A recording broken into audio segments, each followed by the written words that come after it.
স্ত্রী রোজা আহমেদকে নিয়ে সদ্যই হানিমুন সেরে দেশে ফিরেছেন সঙ্গীত শিল্পী ও অভিনেতা তাহসান খান। এসেই নিজের কাজে মন দিয়েছেন তিনি। এরই মধ্যে স্ত্রী রোজা আহমেদকে সঙ্গে নিয়ে একটি গানের শুটিংয়ে দেখা গেল তাহসানকে।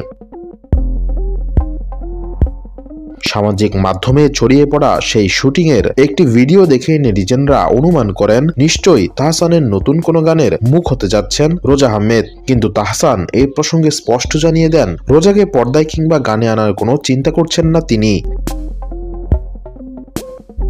সম্প্রতি গণমাধ্যমের মুখোমুখি হন তাহসান। সেখানে তার কাজ প্রসঙ্গে নানান আলোচনা করেন সঙ্গীত শিল্পী। শুধু তাই নয়, আসন্ন ভালোবাসা দিবসের পরিকল্পনার কথাও জানালেন তিনি। এই মুহূর্তে বেশ কয়েকটি গানের কাজ নিয়ে ব্যস্ত তাহসান। আসন্ন ছবি জঙ্গলিতেও জনম জনম নামের একটি গানের কাজ করছেন তিনি। এছাড়াও এবারের ভালোবাসা দিবস উপলক্ষে থাকছে তাহসানের বেশ কয়েকটি গান, যা নিয়েই মূলত তাহসানের ভালোবাসা দিবসের পরিকল্পনা।